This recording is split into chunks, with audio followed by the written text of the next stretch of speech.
The light here holds a heavy warmth that presses against the skin, a golden weight that seems to suspend time itself. Dust motes drift slowly through the shafts of afternoon sun, dancing in the still air above the rough, hewn table.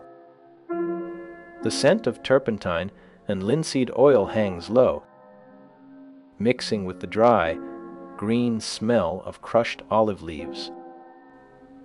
I have stood in this room for hours, watching the shadows stretch across the stone floor, without a single thought of what comes next. The violin case rests on the small wooden chair, its dark wood worn smooth by decades of careful handling and silent companionship. It waits there, a quiet partner in the long journey of discovery that once filled these walls with music and wonder. The soft light filters through heavy curtains, casting long, gentle shapes that move imperceptibly across the wooden floorboards. A cup of coffee sits nearby, its aroma faint and fading, mingling with the smell of old paper and beeswax from the books lining the shelves. Outside, the city hums with a distant rhythm that does not disturb the profound quiet inside this sanctuary. The walls are lined with volumes whose spines have cracked and faded, holding centuries of wisdom within their worn pages. A single chair sits in the corner, upholstered in fabric that has lost its original color but retains a deep, enduring comfort. The room feels timeless, a place where the boundaries between past and present seem to dissolve into a single, continuous moment. The silence is not empty but full of potential, waiting for the first note to break the stillness and fill the air. The violin lies there, silent and patient, ready to be picked up and played at any moment. The air feels cool and heavy, carrying the weight of history and the promise of new ideas that have yet to form. Every object in the room seems to hold a story, a memory of the thoughts that have passed through this space over many years. The light shifts slowly as the sun moves across the sky, changing the patterns on the floor with a gentle, deliberate pace. The room remains a place of contemplation where the mind can wander freely without the pressure of immediate demands or urgent deadlines. The quiet atmosphere invites a deep sense of calm, allowing the spirit to drift into a state of peaceful reflection and rest. The stillness of the room mirrors the stillness of the mind, creating a perfect environment for creative thought to emerge. The violin waits, a silent promise of the music that will soon fill the air with sound and meaning. A single bird chirps outside the window, its voice sharp and clear against the soft background of rustling leaves. This quiet space holds the echoes of great thoughts that once shaped the understanding of the cosmos in ways that seemed impossible.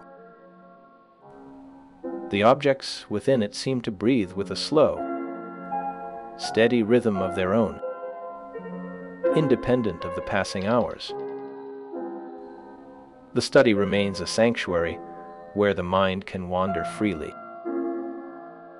through the vastness of space and time without fear or constraint. The light continues to shift slowly across the floor as the afternoon wears on, painting new patterns on the worn wood. The room remains a quiet sanctuary where the great physicist had taken his last breath in such gentle grace. The atmosphere is calm and meditative, as if the world itself has paused to honor the silence. The silence stretches out into the distance like a long and peaceful road that leads nowhere and everywhere at once. The memory of his presence lingers in the stillness of the empty space, a comforting blanket that covers the room. The light fades slowly as evening approaches, and the room grows dim with the coming night. The day ends quietly, just as his life had ended, with such gentle grace and without a struggle. The room stands as a silent witness to the final moments of a legend who changed how we see the universe. The stillness remains unbroken as the night settles over the hospital grounds, and the world outside continues its endless cycle. The room holds the quiet echo of a life that had changed the way humanity understands the fabric of reality. The sun has set completely now, leaving only the soft glow of the lamp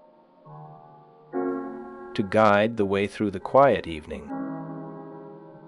The room holds the memory of a life lived in deep contemplation and endless inquiry into the nature of things. The dust motes continue to dance in the golden beams of light, moving slowly in the still air of the room. A single fact remains in the air.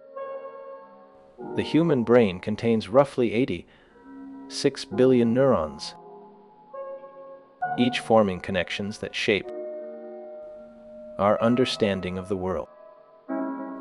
The light shifts slowly as the sun moves across the sky, changing the patterns on the floor with a gentle, deliberate pace. The room remains a place of contemplation where the mind can wander freely without the pressure of immediate demands. The quiet atmosphere invites a deep sense of calm, allowing the spirit to drift into a state of peaceful reflection. The stillness of the room mirrors the stillness of the mind, creating a perfect environment for creative thought to emerge. The violin waits, a silent promise of the music that will soon fill the air with sound and meaning. The silence here is not empty. It is heavy with the weight of unspoken thoughts. I sit by the window, the wood of the desk cool beneath my palms, feeling the gentle rhythm of the clock ticking on the wall. It is a sound that has accompanied me through decades of calculation and confusion, a steady metronome marking the passage of time that I once sought to bend. Outside, the night air is still, carrying the faint scent of pine and the distant hum of a world that rarely sleeps. In these quiet hours, the equations that once danced frantically behind my eyes now settle into a slow, fluid motion. There is no urgency here, no demand for proof, only the soft interplay of light and shadow. I close my eyes and let the darkness wrap around me, a velvet cloak of rest. The universe is vast, but in this moment, it is contained within the rhythm of my own breathing. Time slows, stretching into a long, continuous now where the boundaries between past and future blur. I am simply here, suspended in the quiet, listening to the heartbeat of the cosmos. My journey did not begin with applause or immediate recognition. It began in a quiet room in Munich, where the rigid structure of education felt like a cage to a mind that wished to wander. I was a child who asked questions that made the teachers frown, who found the rote memorization of facts to be a suffocating burden. The silence of my own thoughts was often louder than the lectures I attended. There was a profound sense of isolation in those early years, a feeling that I was speaking a language no one else understood. I remember the frustration of trying to explain the nature of light to myself, imagining chasing a beam of light at the speed of light. What would I see? Would the light stand still? These were questions that burned with a quiet intensity, far removed from the dull recitation of dates and formulas demanded by the schoolmaster. The air in the classroom often felt thick and stagnant, pressing against my temples as I stared out the window at the gray sky. I felt a strange disconnect between the world of books and the world of feeling, as if the former was a map that led nowhere while the latter was the terrain itself. I wandered through the streets of Munich with my violin tucked under my arm, the wood worn smooth by my touch. The instrument became a companion when words failed, a way to speak without the constraints of grammar or logic. The music flowed from the bow, a liquid sound that filled the empty spaces in my chest. It was in these moments of playing that the chaos of my mind found order, a temporary harmony that held everything together. I remember the smell of rosin on my fingers, a sharp, sweet scent that clung to my skin long after the practice was over. The streets were quiet then, the cobblestones cool beneath my boots as I walked alone. There was no rush to be anywhere, no clock to dictate the pace of my steps. I simply moved forward, letting the melody guide me through the winding alleys of the city. The world outside continued to change rapidly, while I remained focused on these internal landscapes, building theories in the quiet corners of my mind. The years passed in a blur of study and solitude, a slow accumulation of knowledge that felt more like a burden than a gift. I worked long hours at my desk, the ink staining my fingers as I scribbled equations that made little sense to others. The paper crinkled under my pen, a soft sound that marked the passage of time in the dim light of the room. My colleagues noted that my spirit remained bright despite the growing weight of my age, a strange observation for one who felt so young inside. I accepted the passage of time with a gentle grace that surprised those who knew me, for I had learned that time was not a straight line, but a river that flowed in many directions. The years passed quietly in the New Jersey town where I had found a new home, a place where the trees grew tall and the air smelled of rain and earth. I continued to write letters and sign petitions for peace and social justice, my voice remaining a moral compass for many who looked to me for guidance. The room held a strange stillness, a deep and abiding quiet that seemed to suspend the very air within it. A wooden chair sat in the corner, its surface worn smooth by decades of use,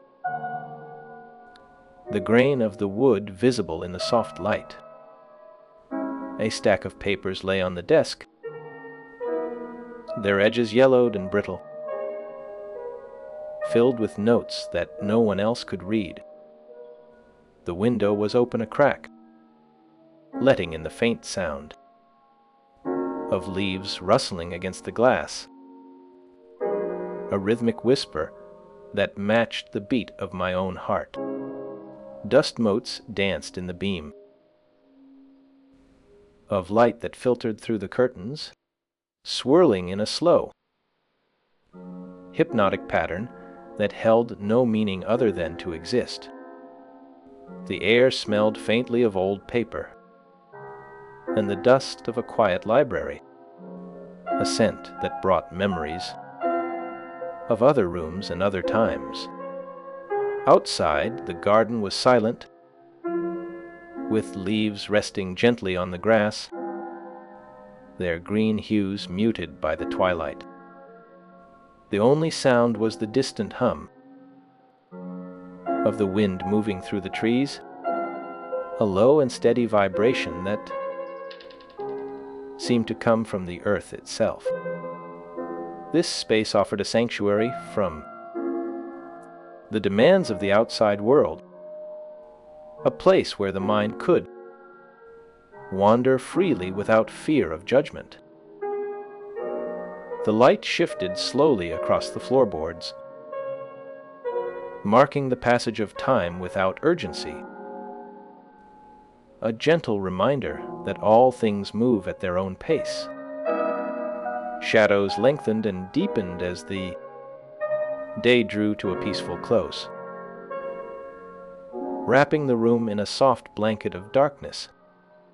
The atmosphere was one of profound stillness and quiet contemplation, a perfect mirror of the inner world I had built over the years.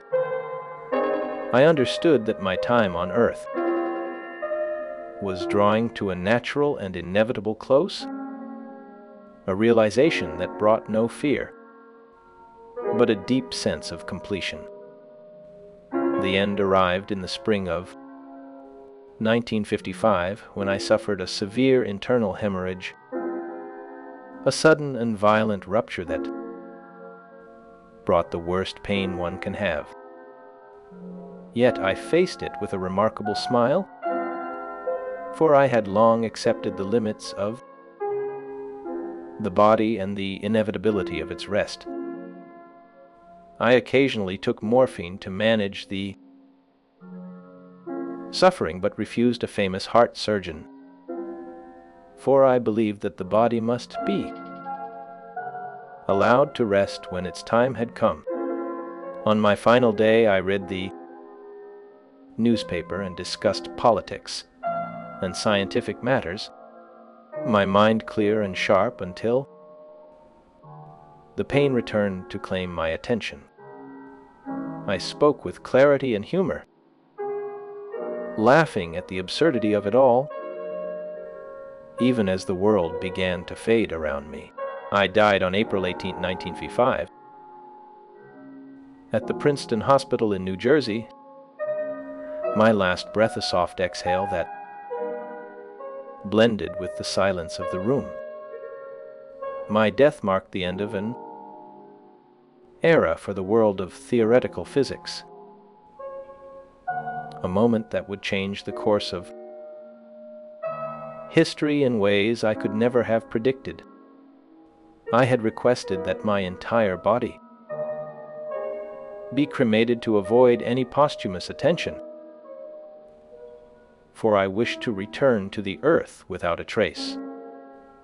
My wishes were not fully respected by the pathologist who performed the autopsy, a man named Dr. Thomas Harvey, who removed my brain without the permission of my family. The brain was fragmented into small sections and parceled to various researchers for study, a bizarre and unsettling act that would spark decades of speculation. My eyes were given to my ophthalmologist, following my death as a final gesture, a small token of gratitude for a life well lived.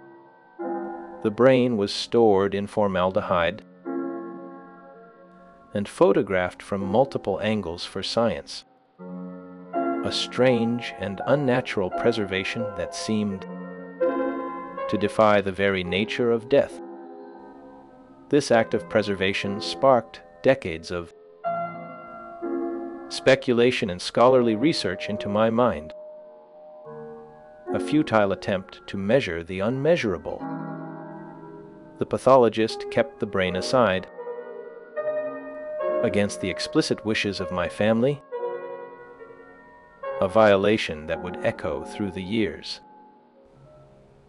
Apprentices and colleagues found inspiration in my humility and relentless pursuit of truth, for I was never a man of arrogance or pretense. The offer from Israel demonstrated my moral stature even when I declined political power, for I knew that my place was in the realm of ideas, not in the halls of government. My final moments were shared with those who knew me best.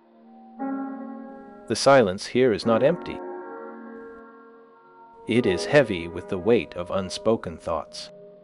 I sit by the window, the wood of the desk cool beneath my palms, feeling the gentle rhythm of the clock ticking on the wall. It is a sound that has accompanied me through decades of calculation and confusion, a steady metronome marking the passage of time that I once sought to bend.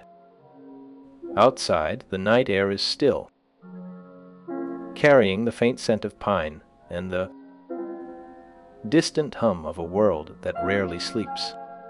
In these quiet hours, the equations that once danced frantically behind my eyes now settle into a slow, fluid motion. There is no urgency here, no demand for proof, only the soft interplay of light and shadow. I close my eyes and let the darkness wrap around me, a velvet cloak of rest. The universe is vast, but in this moment, it is contained within the rhythm of my own breathing. Time slows, stretching into a long, continuous now where the boundaries between past and future blur. I am simply here, suspended in the quiet, listening to the heartbeat of the cosmos.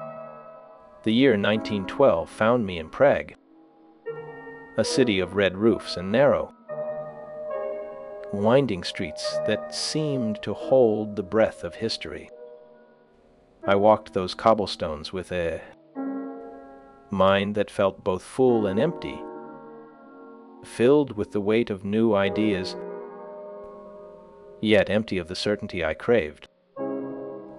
The air there was thick with the smell of roasting coffee and damp stone, a sensory tapestry that grounded me even as my thoughts drifted toward the stars.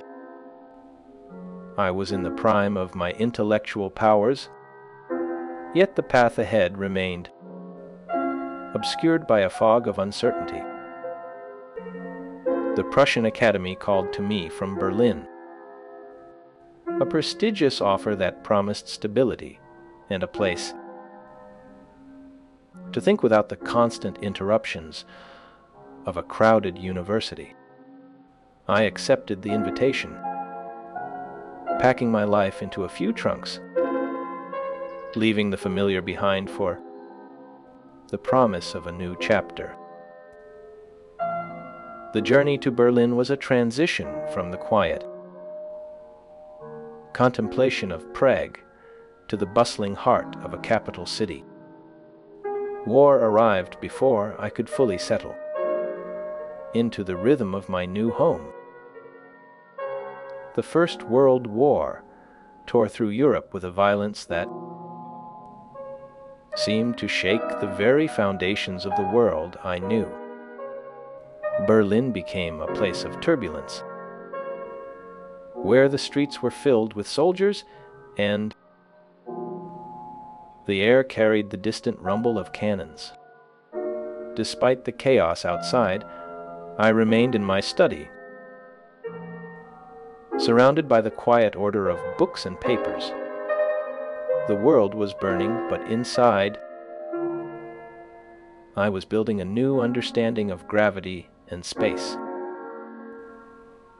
The noise of the conflict could not drown out the silent language of the universe that I was trying to decipher. I worked through the nights, the candlelight flickering against the walls as I scribbled equations that challenged centuries of thought.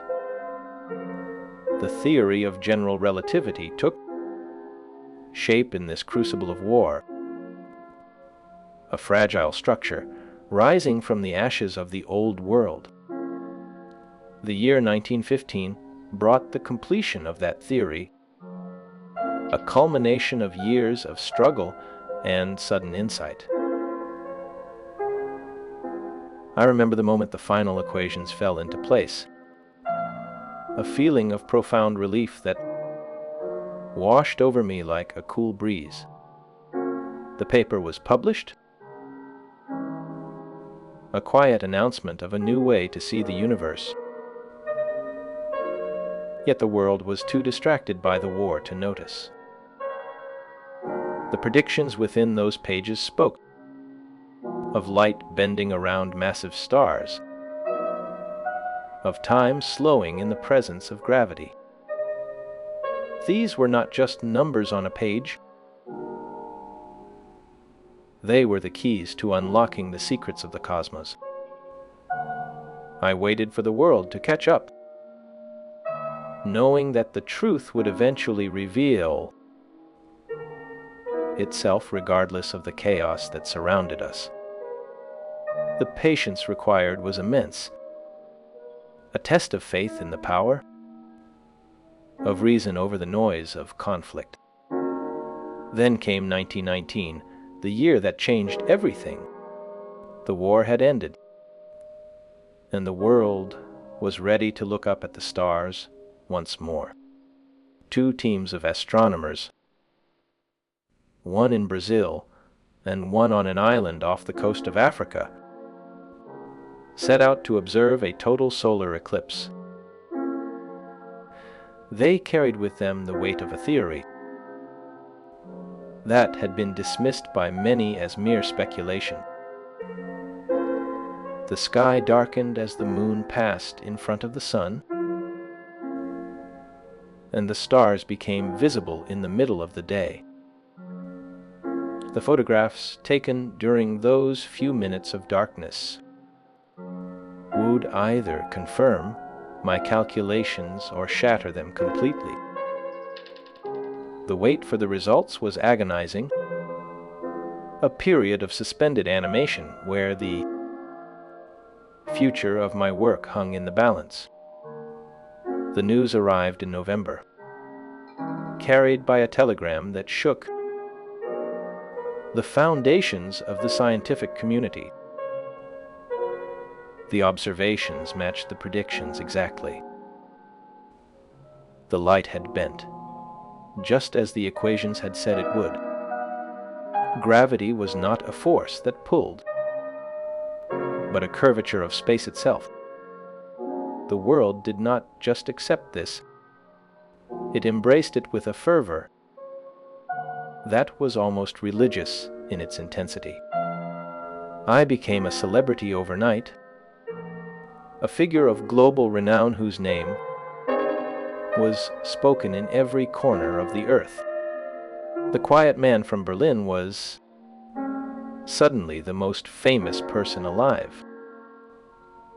The streets of London and New York were filled with crowds eager to catch a glimpse of the man who had rewritten the laws of the universe. It was a strange and overwhelming experience to be celebrated for ideas that had been born in the silence of a small study. I celebrated my 40th birthday in the midst of this storm of fame.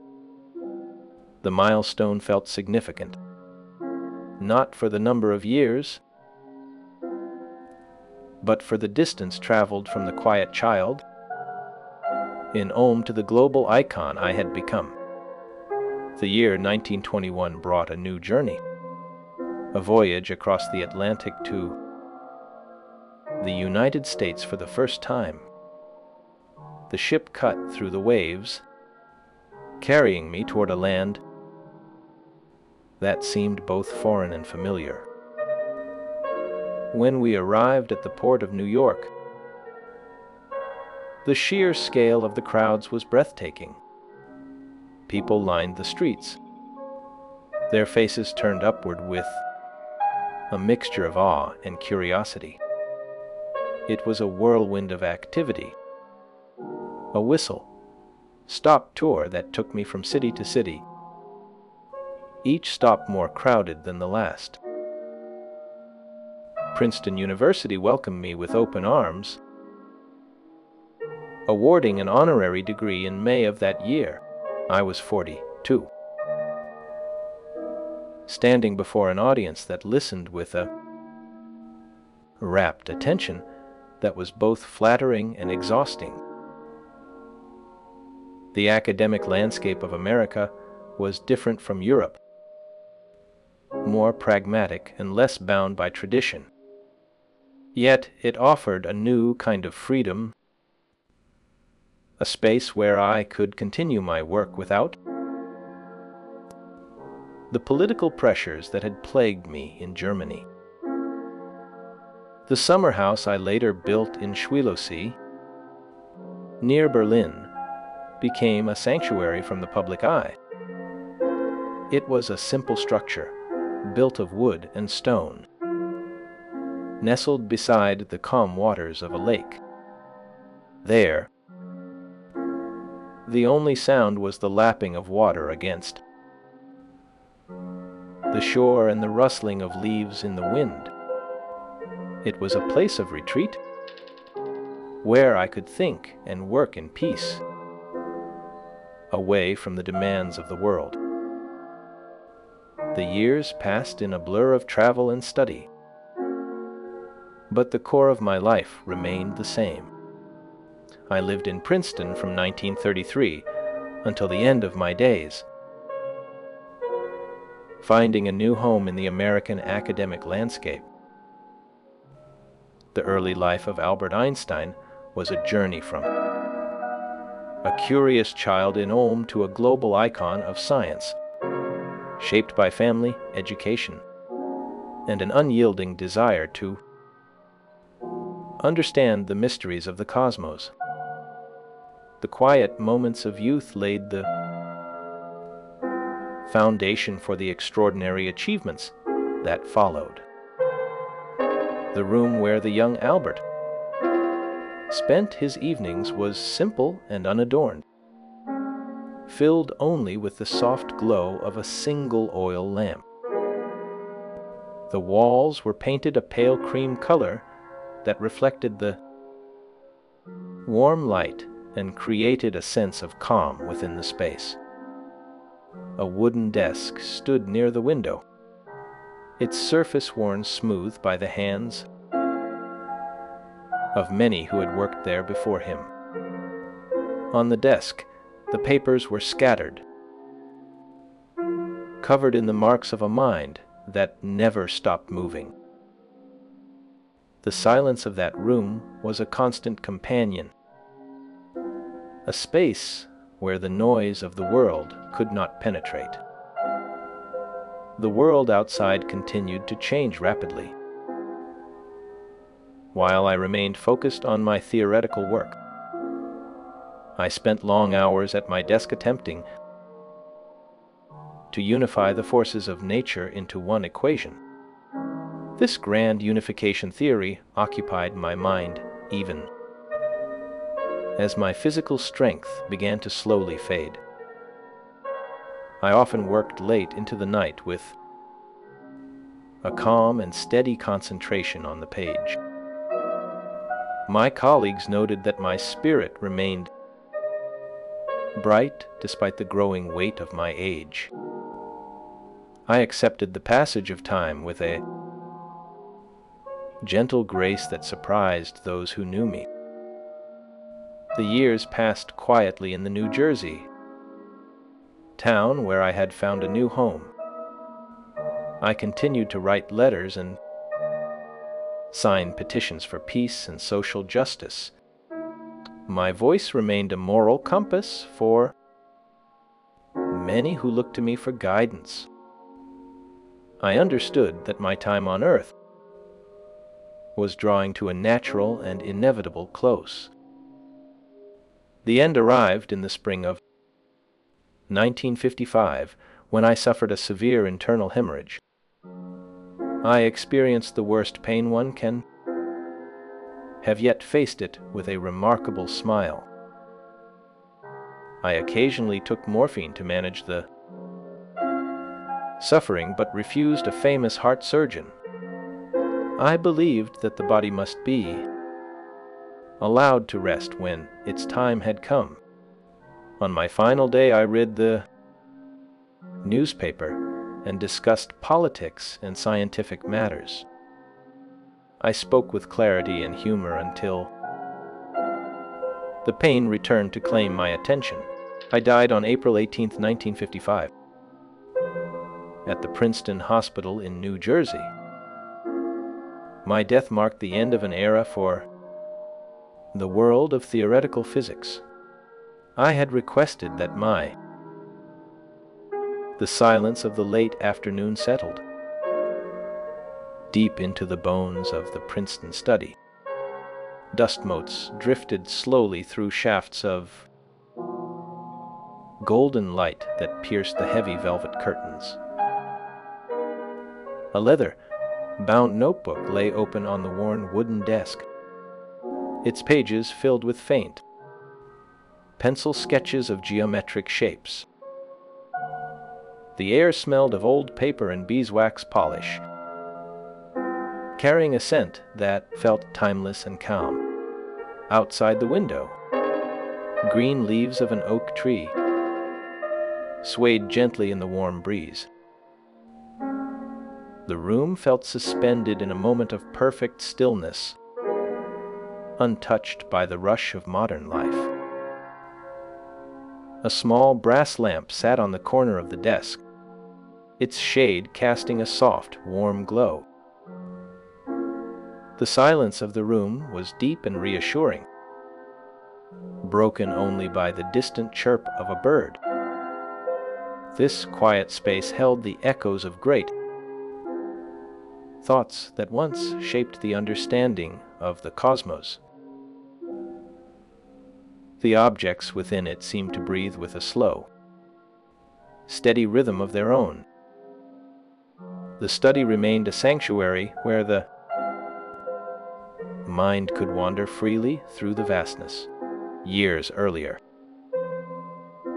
the landscape of the universe had shifted under my gaze like a heavy sheet of fabric.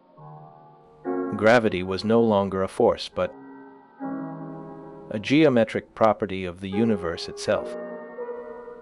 This new understanding unified the laws of motion with the behavior of light and gravity.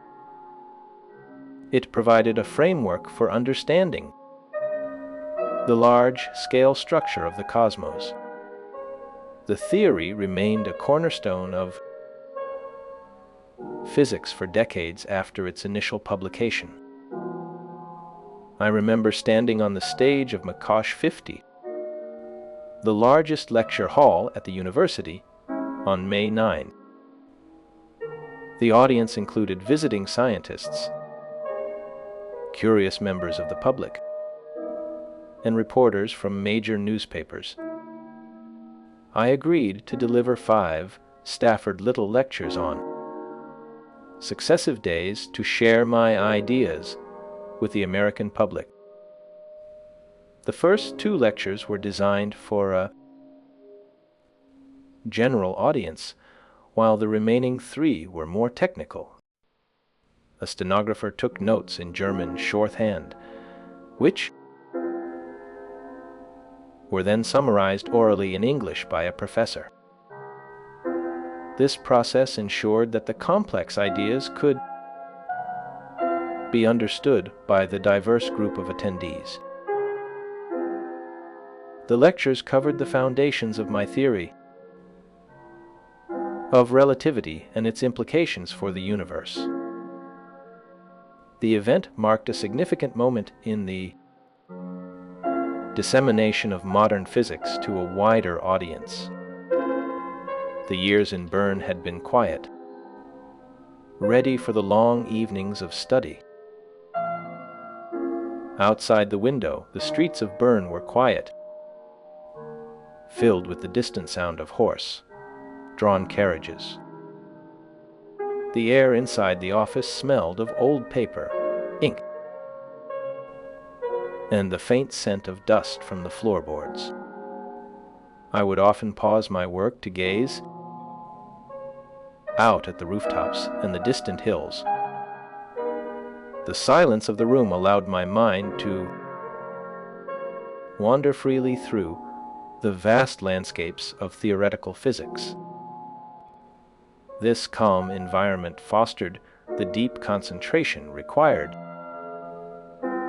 to solve the most difficult problems in science.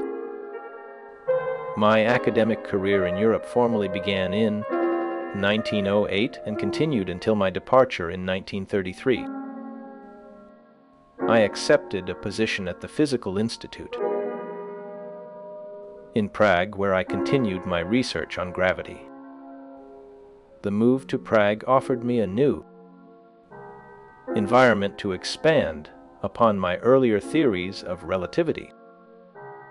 I worked diligently to develop a more comprehensive theory that included the effects of gravity.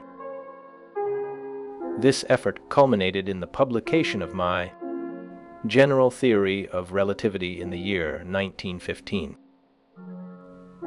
The theory proposed that massive bodies in space create a curvature in the fabric of space, time itself.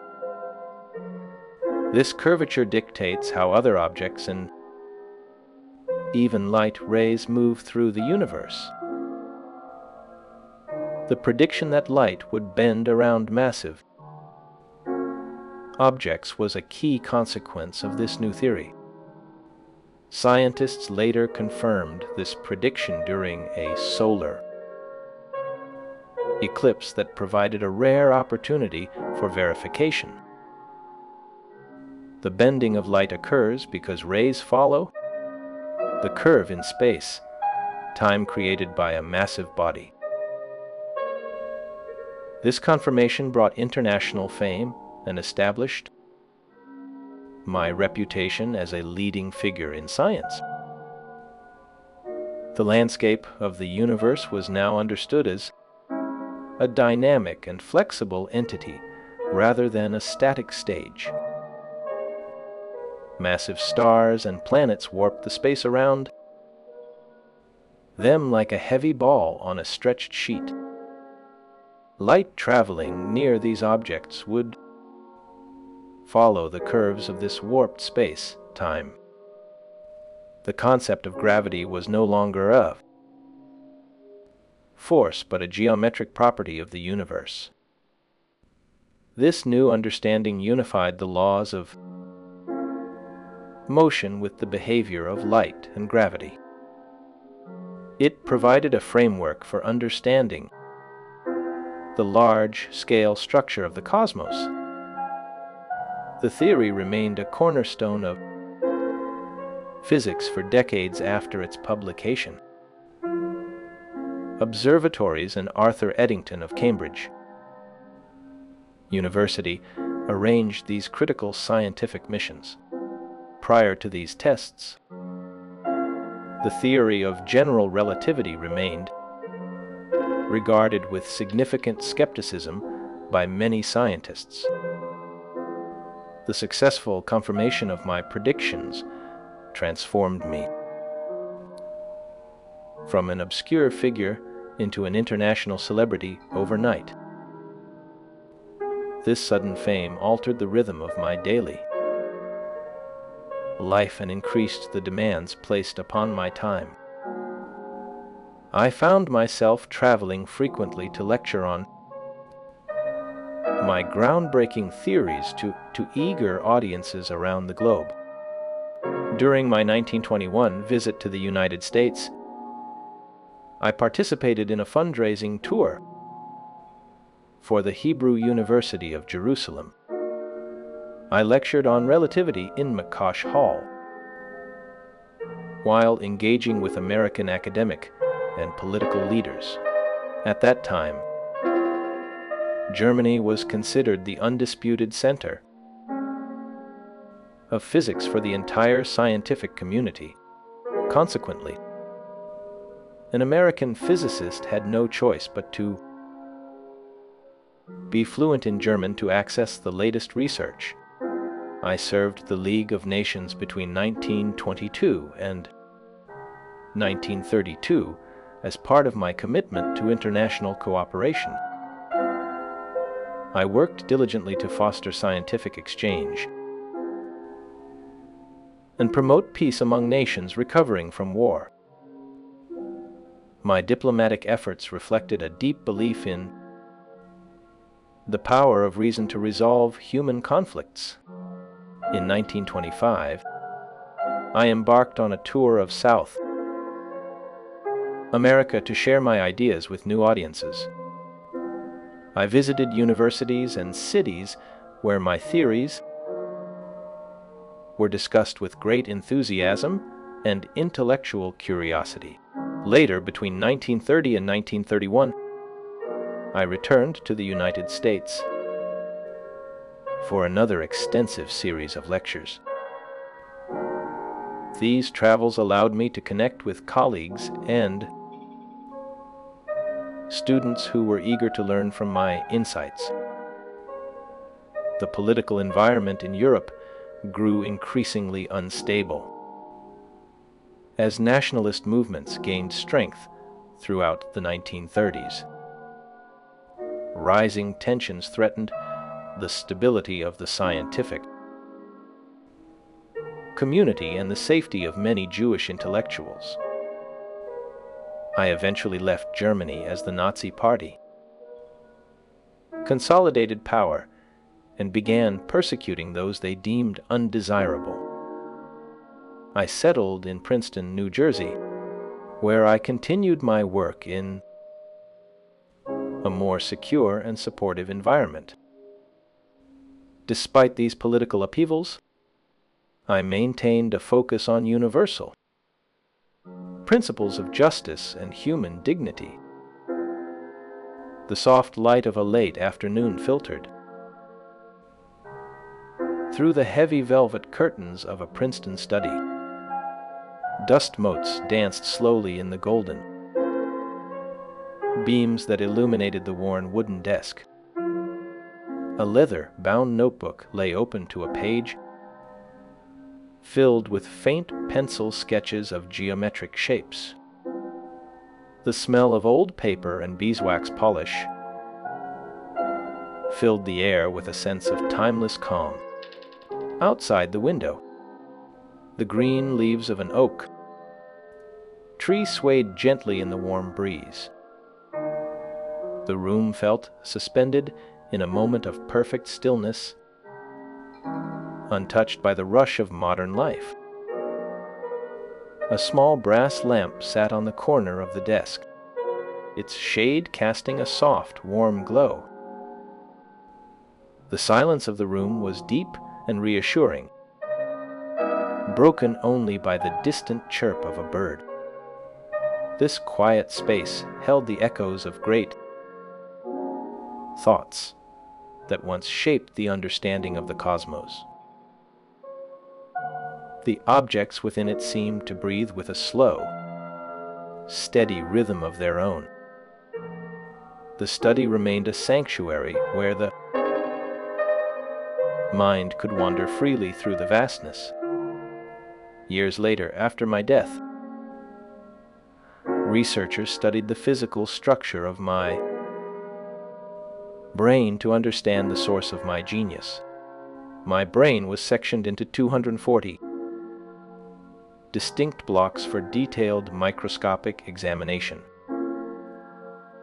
A roadmap was created to illustrate the location of each brain block and its associated slides.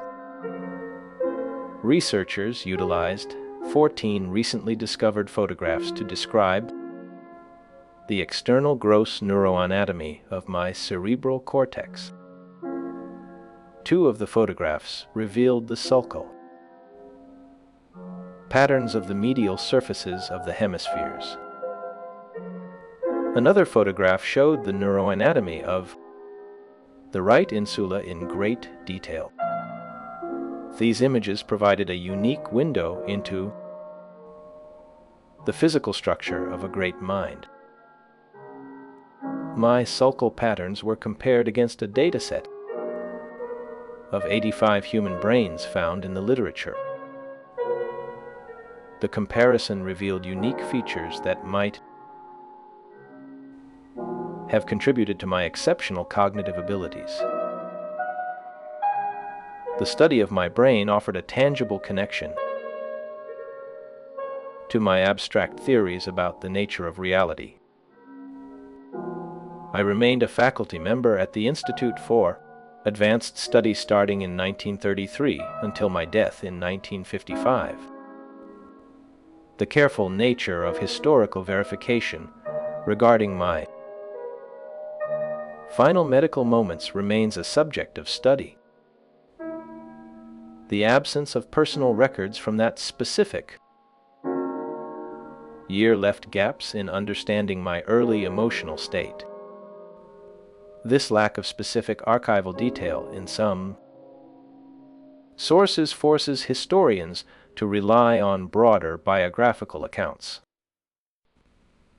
The enduring fascination with my life continues to inspire new generations of scientists and philosophers. My theories remain the foundation of modern cosmology and our understanding of the universe. The concept of space-time curvature continues to guide research into black holes and gravitational waves. Educational institutions worldwide use my name to promote the value of curiosity and critical thinking. My emigration to the U.S. in 1933 anchors my later life within the context of American academic institutions. My legacy persists as a reminder of the power of human imagination to reshape reality. The quiet study of my work offers comfort to those who seek understanding in a complex world. The soft light of a late afternoon filtered through the heavy velvet curtains of a Princeton study.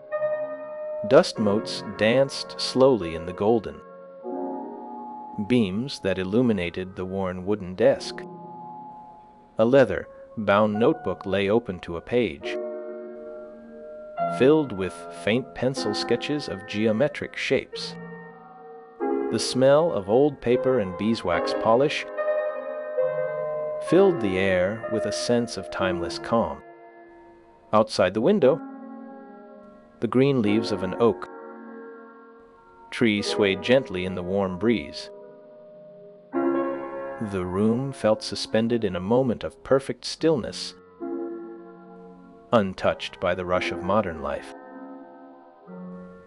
A small brass lamp sat on the corner of the desk, its shade casting a soft, warm glow. The silence of the room was deep and reassuring, broken only by the distant chirp of a bird. This quiet space held the echoes of great thoughts that once shaped the understanding of the cosmos. The objects within it seemed to breathe with a slow, steady rhythm of their own. The study remained a sanctuary where the air in that quiet room held the scent of old paper and dust, a familiar perfume that clung to the walls of my exile. Outside, the garden was silent, leaves resting gently on the grass while the wind moved through the trees with a distant, low hum. This space offered a sanctuary from the demands of a world that had torn itself apart with violence. Light shifted slowly across the floorboards, marking the passage of time without any sense of urgency. Shadows lengthened and deepened as the day drew to a peaceful close, wrapping the room in profound stillness. I remained a man of deep conviction, who valued truth above all other things. My beliefs in peace and human rights guided my actions throughout these long, difficult years. I often spoke out against war and violence, advocating for a more harmonious world where minds could meet without fear. My personal struggles were internal, as much as they were external,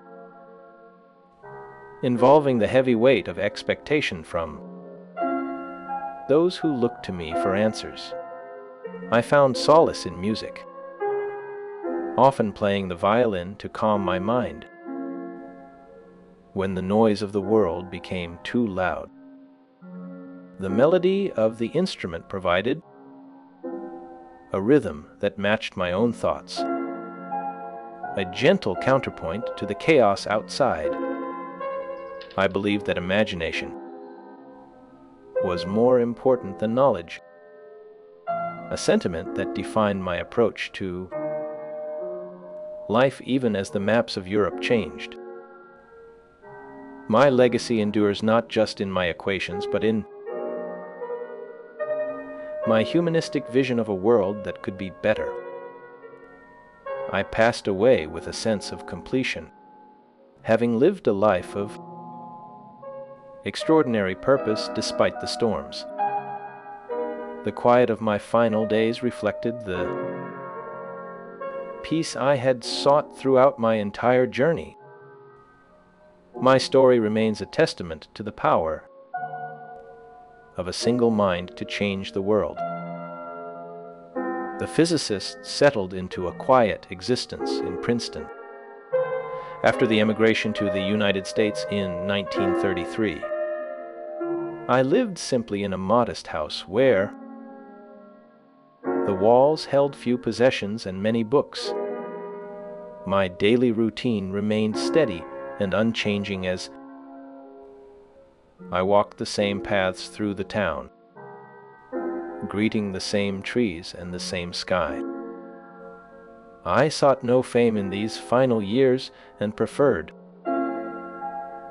the company of a few close friends who understood the silence. The world outside continued to change rapidly, while I remained focused on my theoretical work, trying to find the hidden threads that connected everything. I spent long hours at my desk attempting to unify the forces of nature into one single equation. This grand unification theory occupied my mind even as My physical strength began to fade with the passing years. I found that the questions were more important than the answers, and the searching was the true work of a lifetime. A map from 1910 shows major Czech landmarks rendered in German, reflecting the complex ethnic history of the region I left behind.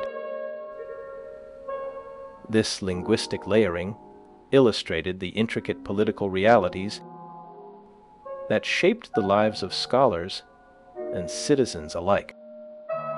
The scientific community operated within these broader social contexts, striving to maintain objectivity amidst growing nationalistic fervor. My ability to transcend these divisions made me a unique symbol of international scientific collaboration. I believed that science could serve as a bridge between cultures and a foundation for lasting peace. My legacy from this period includes both my theoretical contributions and my advocacy for human rights. The world watched as I navigated the challenges of fame, politics, and personal loss with quiet dignity. My life during these decades reflected the broader struggles and hopes of a generation seeking stability. The quiet study of a mid-century European university offered a sanctuary of calm amidst the surrounding chaos. Sunlight filtered through tall, arched windows, casting long, soft shadows across the worn oak floorboards. Dust motes danced slowly in the beams of light, moving with a gentle, rhythmic grace.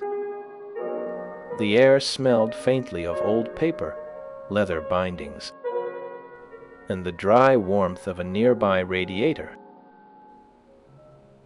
A heavy wooden desk stood in the center of the room, covered with scattered sheets of manuscript paper. Inkwells sat beside pens that had written countless equations and letters to distant colleagues. A single globe rested on a stand in the corner, its surface showing the continents in muted earth tones. The silence of the room was deep and absolute, broken only by the occasional creak of the floor. Outside the window, the garden lay still under a pale winter sky, with bare branches swaying gently. This space felt suspended in time, offering a moment of pure stillness for the weary mind to rest. The early 20th century presented a world in profound transition following the devastation of the Great War. Scientists across Europe sought to rebuild intellectual networks, while navigating shifting political landscapes and national borders. I emerged from this turbulent era as a central figure in the reconstruction of modern physics. My work on general relativity challenged established Newtonian views that had dominated scientific thought for centuries. In February 1919, two teams of astronomers departed from England to observe a total solar eclipse. These expeditions traveled to Sobral in Brazil and to the island of Prasinicipe off the coast of Africa. The purpose of these journeys was to test the theory of general relativity through precise astronomical measurements. Frank Dyson of the Royal Greenwich Observatory and Arthur Eddington of Cambridge University arranged these critical scientific missions. Prior to these tests, The theory of general relativity remained, regarded with significant skepticism by many scientists. The successful confirmation of my predictions transformed me from an obscure figure into an international celebrity overnight. The world changed in an instant, and I was no longer just a man in a study, but a symbol of hope. My work in a more secure and supportive environment allowed me to continue the search for unity in nature.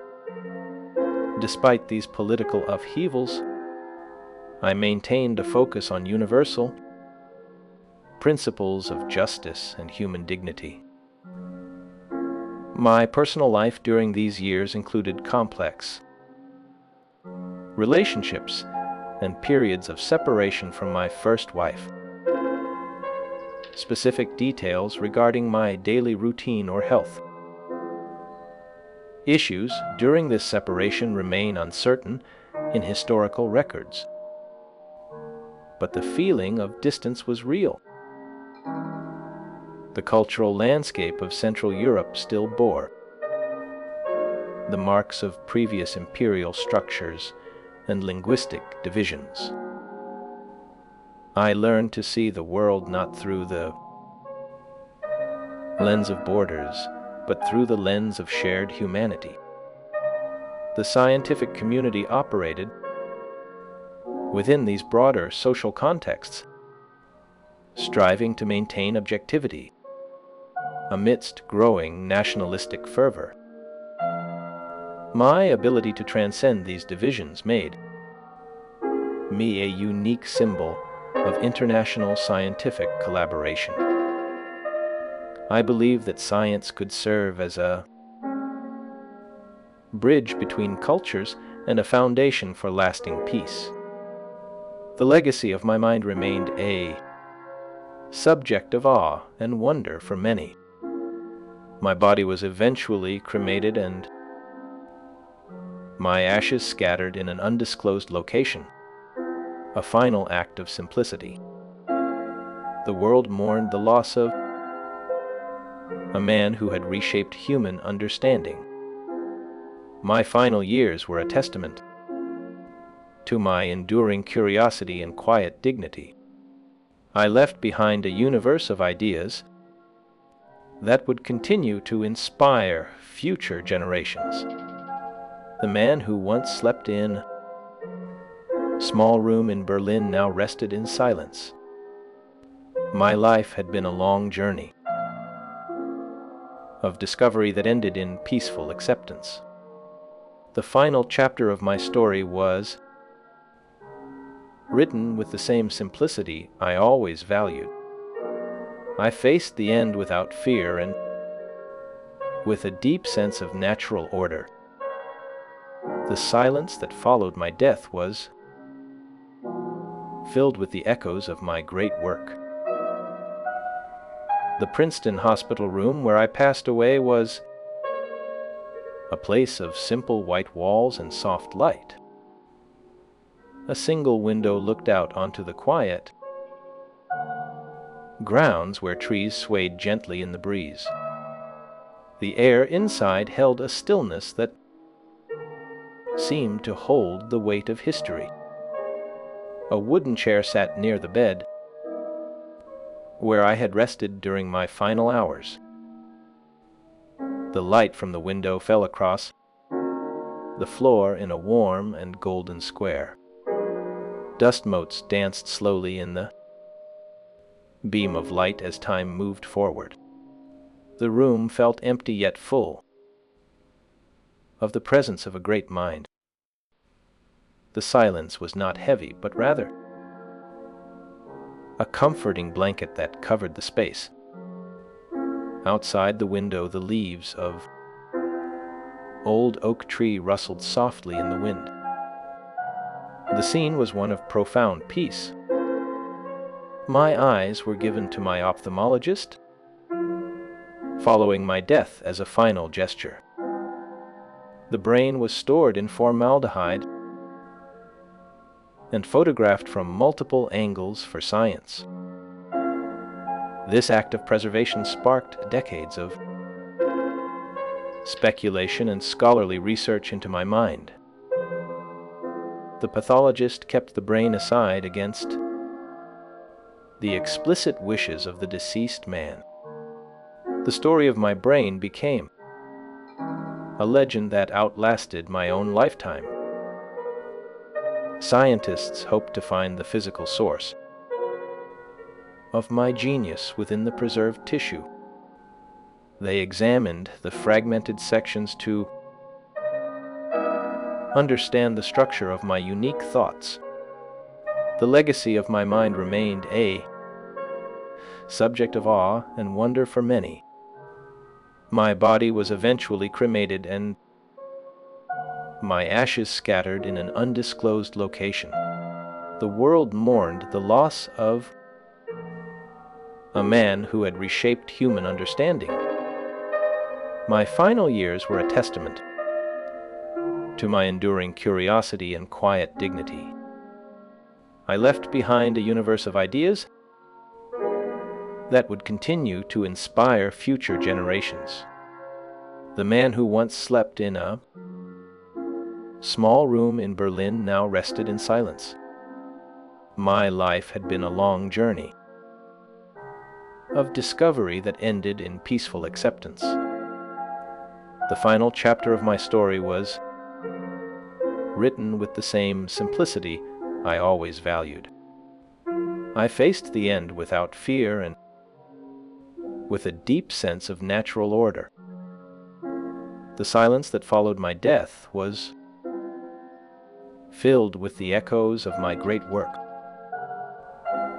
The Princeton hospital room where I passed away was a place of simple white walls and soft light. A single window looked out onto the quiet grounds where trees swayed gently in the breeze. The air inside held a stillness that seemed to hold the weight of history. A wooden chair sat near. The final decades at the Institute were spent in a quiet pursuit that often felt like walking through deep water. I sat at my desk, the wood worn smooth by years of similar hours, and tried to weave gravity and electromagnetism into a single thread. The paper before me was covered in symbols that looked like a language I once knew well, but now spoke with a stuttering tongue. My hands moved slowly, tracing the curves of equations that refused to settle into a neat, unified shape. The air in the room was still, filled only with the soft rustle of turning pages and the distant chirping of crickets outside the window. I sought a framework where the pull of the earth and the push of a magnet could be described by one simple law. It was a dream of elegance, a belief that the universe preferred simplicity over complexity, yet the math resisted, pushing back against my attempts to force two distinct forces into one embrace. The chalk dust on my fingers felt gritty, a reminder of the physical labor involved in these abstract battles. I looked out the window at the Princeton trees, their leaves shifting in the evening breeze, and felt a strange kinship with their slow, natural growth. They did not rush to explain themselves. They simply existed. My own work felt different, a constant struggle to find a pattern that was hidden just beyond the reach of my understanding. The failure was not a sudden crash, but a gradual fading, like a light dimming over many years. I continued to write, to calculate, and to hope even as the answers remained elusive. The quiet halls of the Institute echoed with the footsteps of others who had passed through, but my path was solitary. I knew that my efforts might not bear fruit in my lifetime, yet the act of searching itself held a deep value. The universe was vast and mysterious, and to try to understand even a fraction of it was a worthy endeavor. My colleagues often asked why I spent so much time on a problem that seemed to yield no results. I told them that the question was more important than the answer, that the journey was the destination. They nodded politely, but I saw the doubt in their eyes. They were busy with the new quantum theories, with particles and waves and probabilities that filled the air with noise. I preferred the silence of the classical world, the certainty of a curved space and a deterministic clockwork. The world moved on, building new bridges and new machines, while I remained in my room, chasing a ghost. The years passed slowly, marked by the changing seasons outside my window and the slow accumulation of papers on my desk. I felt a sense of peace in this failure, a calm acceptance that some things are simply beyond the grasp of human intellect. The universe does not owe us an explanation, it simply is. My work on the unified field theory was a testament to the power of the human mind to imagine, even when that imagination could not be realized. I looked at the stack of unfinished manuscripts, the ink fading slightly with time, and felt no regret. The attempt was enough.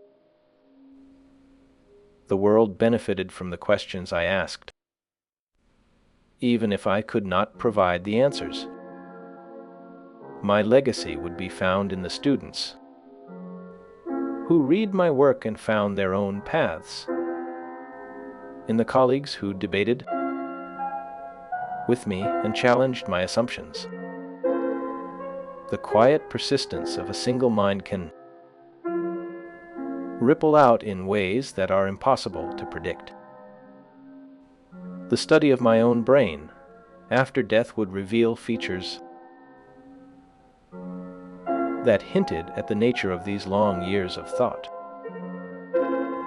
Scientists would find that the parietal lobe, the area responsible for spatial reasoning and mathematical thought, was unusually developed.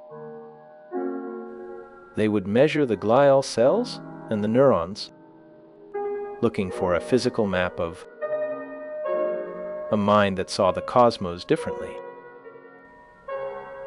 This tangible connection to my abstract theories would offer a glimpse into the machinery of imagination. The brain is a biological organ, yet it holds the capacity to conceive of realities that have never been seen. I had spent a lifetime trying to bridge the gap between the seen and the unseen, the felt and the calculated. Now, in this final reflection, I see that the gap itself was the point. It was the space where wonder lived, where the mystery of existence thrived. The failure to unify the forces was not a defeat, but a reminder of the infinite complexity of the world. I accept this with a light heart, feeling the weight of the years lift away like mist in the morning sun. The room where I spent these final years was a sanctuary of simple objects and soft light. A heavy oak desk stood near the window, its surface scarred by the scratch of pen on paper and the weight of heavy books. On the desk, a small clay pipe rested in a wooden tray, the residue of tobacco clinging to its bowl like a dark memory. The walls were painted a pale cream color that caught the afternoon sun and softened it into a warm, golden glow. A single lamp with a green glass shade sat in the corner, casting a pool of light that seemed to hold the darkness at bay. Outside, the trees of Princeton swayed gently, their leaves whispering against the glass in a language of wind and water. The floorboards creaked under the weight of my steps, a familiar sound that marked the rhythm of my days. A map of the world hung on the wall, its edges slightly curled, showing the continents as they were known to me. The air smelled faintly of old paper and the dust that settled on everything in the quiet house. It was a place of stillness, where the only movement came from the slow drift of time and the turning of pages. The path that led to this quiet room was long and winding, filled with moments of both clarity and confusion. I remember the early days in Bern, working in the patent office. The rhythm of the clock ticking away the hours. The job provided a stability that allowed my mind to wander freely through the landscapes of physics. I would sit at my desk, the smell of ink and paper filling the air, and imagine chasing beams of light.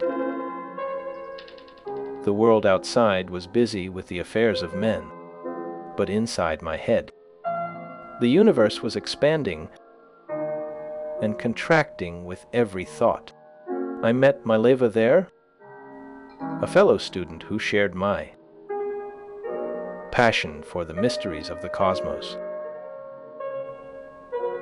Our conversations were filled with equations and theories, a dance of minds that sought to understand the fundamental laws of nature.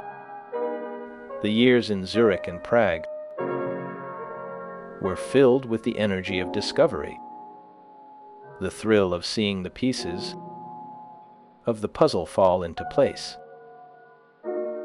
The move to Berlin brought new challenges, the chaos of war surrounding a world that was trying to make sense of itself. I remained in the city, working on the general theory of relativity, the equations growing more complex with every passing day. The publication of the theory in 1915 was a milestone, but it was the confirmation in 1919 that changed everything. The solar eclipse observations made me a celebrity overnight, a figure of wonder and curiosity for people around the globe. The fame was a strange thing, a weight that I carried with a mixture of pride and wariness. I traveled to the United States, to South America, to the far corners of the earth, lecturing and meeting with leaders and students. The crowds were massive, the noise deafening, but I always found a quiet corner to retreat to, a place to think and breathe. The summer house in Schweelosee was a haven, a place where the lake lapped gently against the shore and the trees stood silent in the breeze. It was there that I could work in peace, away from the demands of the world, the political storms of the 1930s forced me to leave Germany to seek refuge in Princeton, where the academic community welcomed me with open arms. The Institute for Advanced Study became my home, a place where I could continue my work in safety and comfort. I worked with a steady hand and a calm mind, even as the world around me burned with conflict and hatred. My relationships were complex, filled with love and loss, with the pain of separation, and the joy of intellectual companionship. I found solace in the company of colleagues like Oppenheimer, who directed the Institute with a vision that complemented my own. The network of bonds I formed was a tapestry of human connection, woven from the threads of shared curiosity and mutual respect. Even in my final years, I felt the presence of those who had gone before, their ideas living on in the minds of the next generation. The journey from a curious child in Ulm to a global icon was a testament to the power of persistence and the enduring nature of the human spirit. The quiet moments of reflection were the most important, the times when I could simply be, without the need to prove or explain. The universe was a vast and beautiful mystery, and I had spent my life trying to catch a glimpse of its secrets. The failure to find the unified field was not a failure of the spirit, but a reminder of the infinite nature of the unknown. I accept this with grace, knowing that the questions I asked will continue to inspire wonder and inquiry for generations to come. The story of my life is a reminder that the journey is more important than the destination, that the search for truth is a noble and endless pursuit. The silence now is not empty. It is full of the echoes of a life well lived, a life spent in the service of the unknown. I close my eyes and let the darkness wrap around me, a velvet cloak of rest, knowing that the universe will continue to unfold, one mystery at a time. The heartbeat of the cosmos slows, matching the rhythm of my own breathing. And in this moment, there is only peace. The world outside continued to shift with a frantic energy that I no longer felt the need to match. My days settled into a quiet rhythm within the stone walls of a New Jersey home, far from the noise of the old continent. Long hours were spent at the wooden desk, the surface worn smooth by decades of restless fingers. The pen moved slowly across the page, tracing the lines of a single equation that sought to bind the forces of nature into one elegant whole. This grand unification theory occupied the mind even as the body began to feel the heavy weight of years. The physical strength faded with a gentle inevitability, like a river slowing as it approaches the sea. Nights stretched out in a calm and steady concentration, the only sound the scratch of graphite on paper. Colleagues noticed that the spirit remained bright, despite the growing burden of age and frailty. There was a soft acceptance of time passing, a grace that surprised those who watched the slow decline. The years drifted by in the quiet, town where a new life had taken root, letters were written with a steady hand, signing petitions for peace and social justice with a voice that remained a moral compass for many. The end of the journey on Earth was understood as a natural and inevitable close. Spring arrived in 1955, bringing with it a severe internal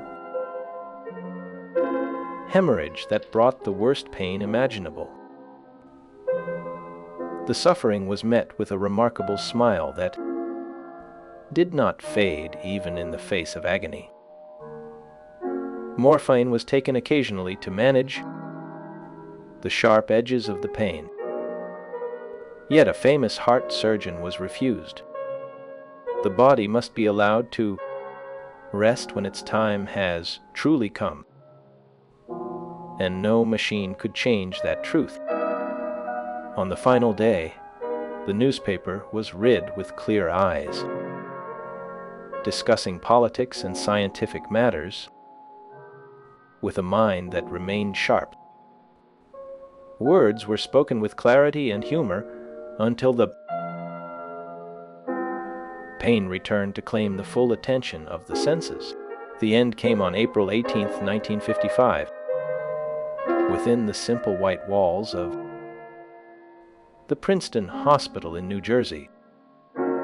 That moment marked the closing of an era for the world of theoretical physics, a silence that fell over the field. A request was made for the entire body to be cremated to avoid any posthumous attention or worship. The wishes were not fully respected by the pathologist who performed the autopsy on that quiet morning. Dr. Thomas Harvey removed the brain without the permission of the family, a decision that would ripple through decades. The brain was fragmented into small sections and parceled to various researchers for study in laboratories far away. The eyes were given to the ophthalmologist following the death as a final gesture of gratitude for years of care. The brain was stored in formaldehyde and photographed from multiple angles to serve the cold demands of science. This act of preservation sparked decades of speculation and scholarly research into the structure of a unique mind. The pathologist kept the brain aside against the explicit wishes of the man who had sought only to rest. The story of the brain became a legend that outlasted the life itself, a physical mystery to be solved. Scientists hope to find the source of genius within the preserved tissue, examining the fragmented sections for clues. The legacy of the mind remained a subject of awe and wonder for those who studied the strange preservation. The body was eventually cremated and the ashes scattered in an undisclosed location, leaving no grave to visit. The world mourned the loss of a man who had reshaped human understanding of the cosmos. The final years were a testament to enduring curiosity and a quiet dignity that never wavered. Ideas were left behind that would continue to inspire future generations long after the voice had gone silent. The man who once slept in a small room in Berlin now rested in a silence that was deep and complete. Life had been a long journey of discovery that ended in peaceful acceptance of the natural order. The final chapter was written with the same simplicity that had always been valued above all else. Fear was absent from the end, replaced by a deep sense of the rightness of the cycle. The silence that followed the passing was filled with the echoes of great work that would never stop. The room where the end arrived was a place of simple white walls and soft, diffused light. A single window looked out onto quiet grounds where trees swayed gently in the warm breeze of spring. The air inside held a stillness that seemed to hold the weight of history in its invisible currents. A wooden chair sat near the bed where the body had rested during the final hours of life. The light from the window fell across the floor in a warm and golden square, illuminating dust motes.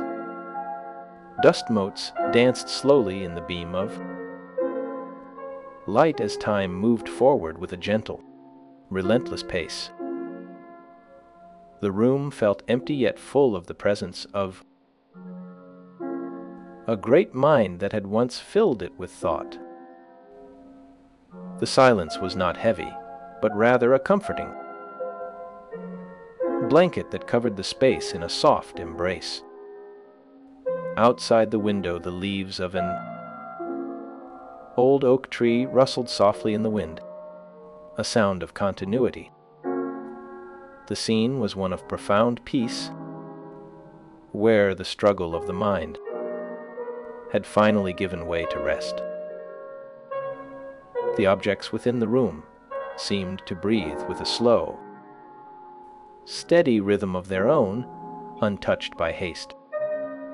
A leather-bound notebook lay open to a page filled with faint pencil sketches of geometric shapes and curves.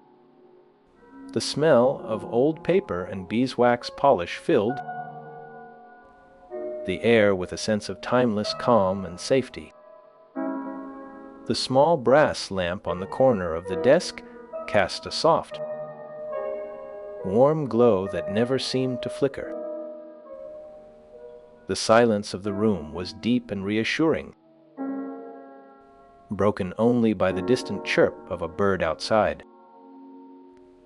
This quiet space held the echoes of great thoughts that once shaped the understanding of the vast cosmos. The dust motes continued their slow dance in the golden beams that illuminated the worn wooden desk. The study remained a sanctuary where the mind could wander freely through the vastness of space and time. The gentle rustle of leaves outside mirrored the soft flow of thoughts that once raced through the room. The steady tick of the clock marked the passage of time with a gentle precision that required no interpretation. The warm light of the lamp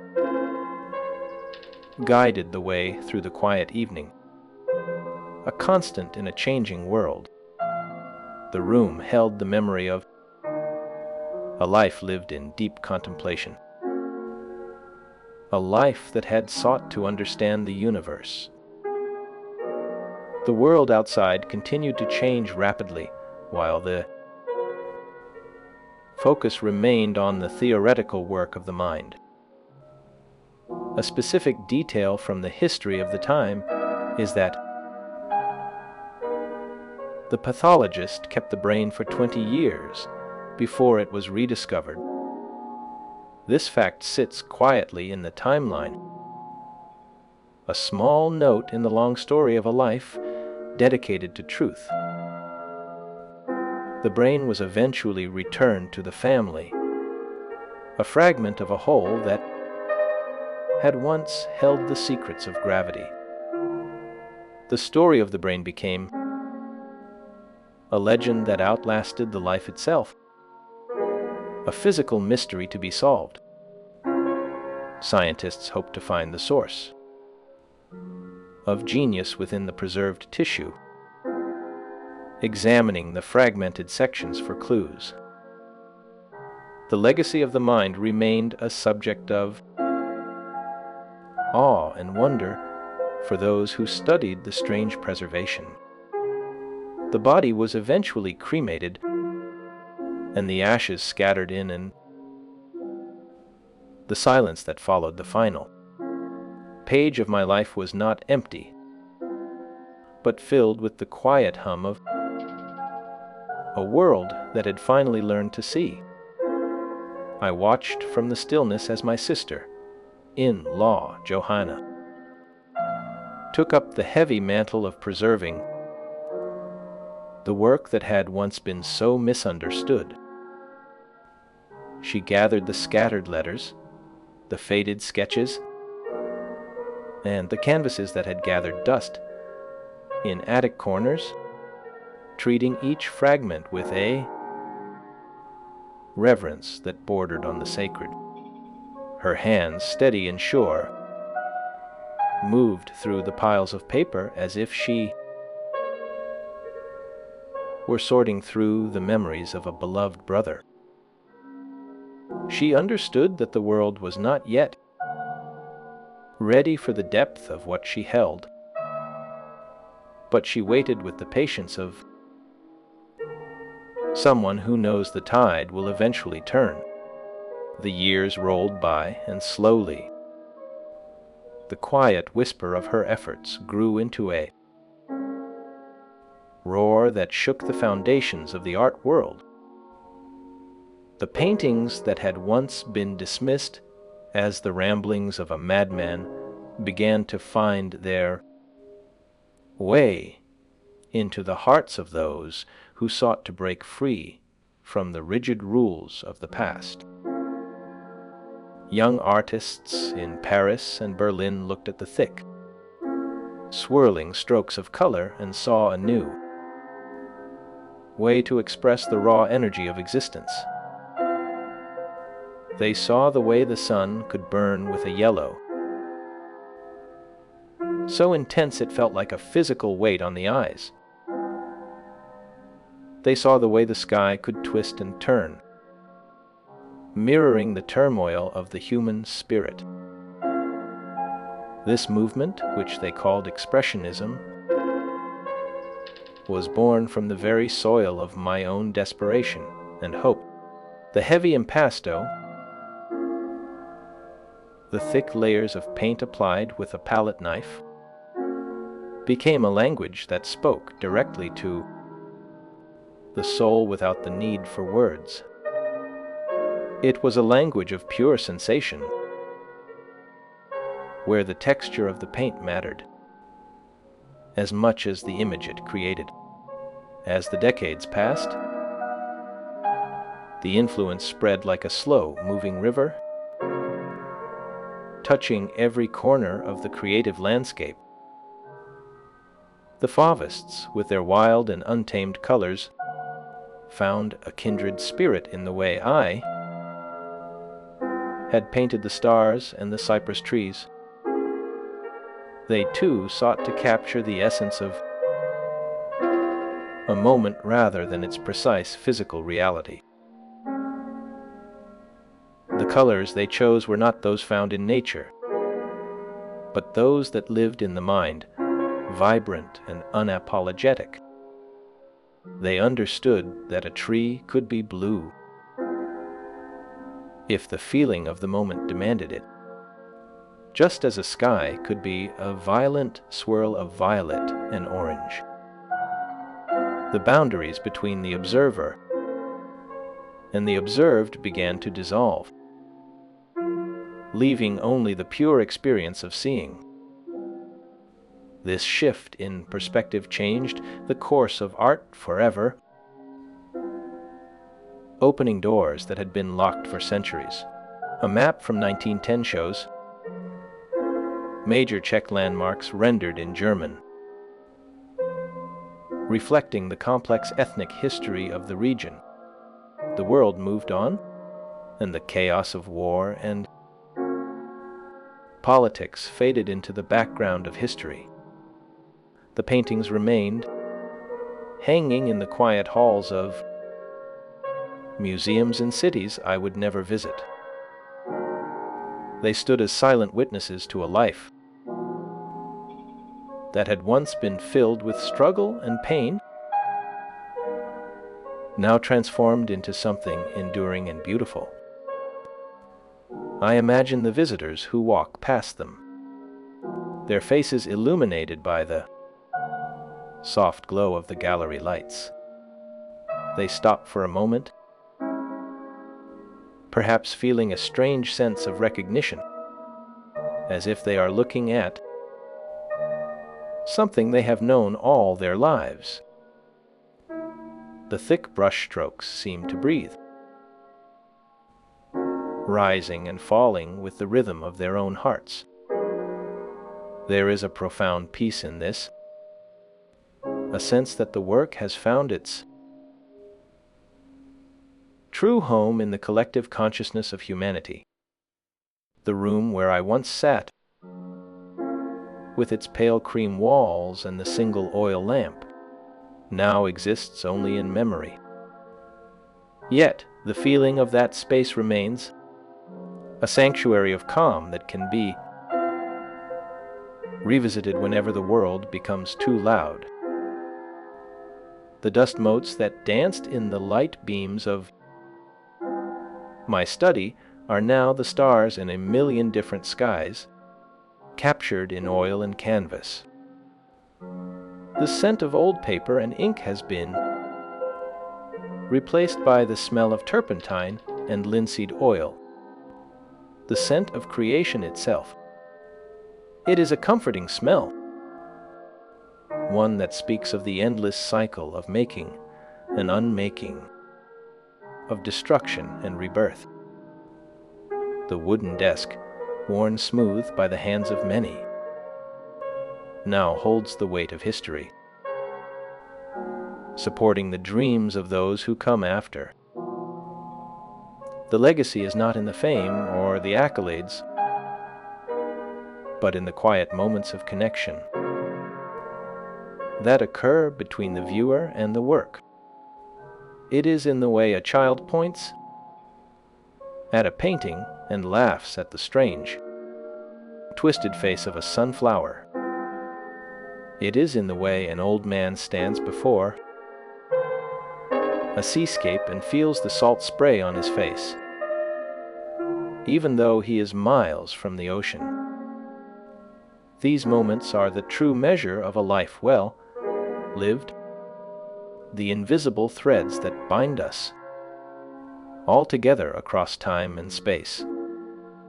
The art has become a bridge, connecting the past to the present, the individual to the collective.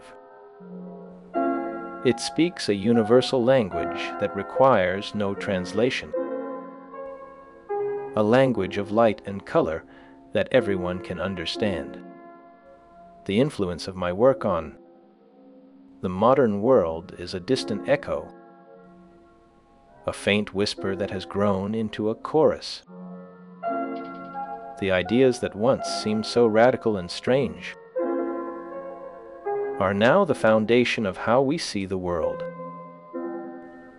We no longer look for perfect replicas of reality, but for the truth that lies beneath the surface. We seek the emotion, the feeling, the raw essence of the moment.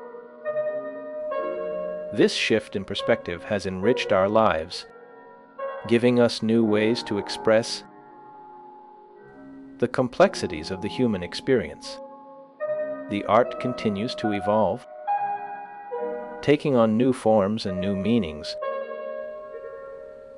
but the spirit of the original vision remains intact. It is a living thing, growing and changing with each generation that encounters it. The silence of the museums is a sacred space, a place where time seems to stand still. The paintings hang in rows, each one a window into a different world, a different moment in time. The light falls upon them in a gentle, steady stream, highlighting the texture of the paint and the depth of the colors. There is a sense of reverence in the air, a quiet respect for the work that has been done. The visitors move slowly, their footsteps muffled by the soft carpet, their voices hushed to a whisper. They are in the presence of something greater than themselves, something that transcends the boundaries of the physical world. The final reflection is one of deep peace, a sense that everything has been done and that the story is complete. The work remains, a testament to the power of the human spirit to create beauty out of chaos. It is a legacy that will endure long after the last name has been forgotten, long after the last stone has crumbled to dust. The paintings will continue to speak, to inspire, and to comfort, offering a glimpse of the infinite in the finite. They are a reminder that even in the darkest times, there is always light, always color, always hope. The journey is over, but the destination is eternal. The silence is not an end, but a beginning. A new chapter in the endless story of art and life. The world is full of